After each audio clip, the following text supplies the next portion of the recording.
तर अस्ट्रेलियाको केसमा कस्तो छ भने तपाईले रिसर्च गर्नुहुन्छ कि हुँदैन भन्ने कुराको आधारमा मास्टर्स डिग्री चाहिँ मास्टर्स बाइ कोर्स वर्क र मास्टर्स बाइ रिसर्च गरेर दुईटा क्याटेगोरीमा डिभाइड गरिएको छ।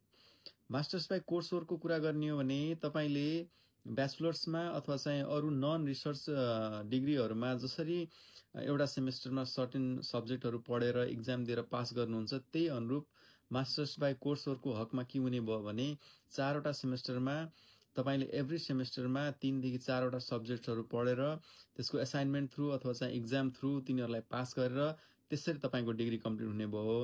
तर मास्टर्स बाइ रिसर्चको हकमा के छ भने तपाईको यस्तो सब्जेक्टहरू एउटा दुईटा जति सब्जेक्टहरू हुन सक्छ जसले तपाईलाई रिसर्च गर्नमा केही हेल्प गर्ला। फर एक्जाम्पल स्ट्याटिस्टिकल एनालाइसिससँग रिलेटेड अथवा चाहिँ तपाईले गर्ने रिसर्चमा युजफुल हुने टाइपको कुनै कोर्सेसहरू होला। अदरवाइज तपाईको कोर्स अथवा चाहिँ तपाईको होल डिग्री लार्जली रिसर्चमा बेस्ड हुन्छ। इट मिन्स तपाईले एउटा रिसर्च टपिक पिक गर्नुहुन्छ अनि आफ्नो सुपरभाइजरसँग कन्सल्ट गरेर ल्याबमा गर्नुपर्ने टाइपको सब्जेक्ट म्याटर भयो भने ल्याबमा कामहरू गरेर अथवा चाहिँ फिल्डमा जानुपर्ने क्वेसनरीहरू फिलअप गर्नुपर्ने टाइपको भएपछि त्यस्तो कामहरू गरेर तपाईले आफ्नो रिसर्च डिग्री कम्प्लिट गर्न सक्नुहुन्छ।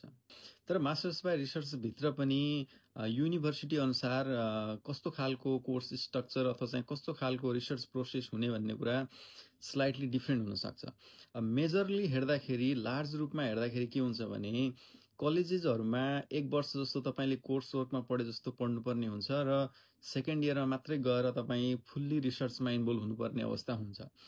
तर युनिभर्सिटीहरूको केसमा कस्तो हुन्छ भनेपछि तपाईलाई एउटा दुईटा सब्जेक्ट बाहेक बाँकी फुल्ली 2 वर्ष नै तपाईले फुल्ली रिसर्चमा इन्भल्भ हुनुपर्ने लाइक अ पीएचडी स्टुडेन्ट जसरी चाहिँ तपाईले काम गर्नुपर्ने आधार हुन्छ।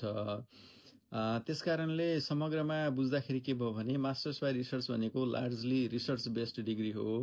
त्यसमा पनि कलेजेसहरूबाट गर्दा स्लाइटली लेस रिसर्च तपाईले गर्नुपर्ने हुन्छ भने युनिभर्सिटीबाट गर्दाखेरि तपाईले फुल्ली रिसर्चमा डेडिकेटेड भएर कम्प्लिट 2 वर्ष रिसर्च थेसिस बनाउनमै बिताउनु पर्ने हुन्छ।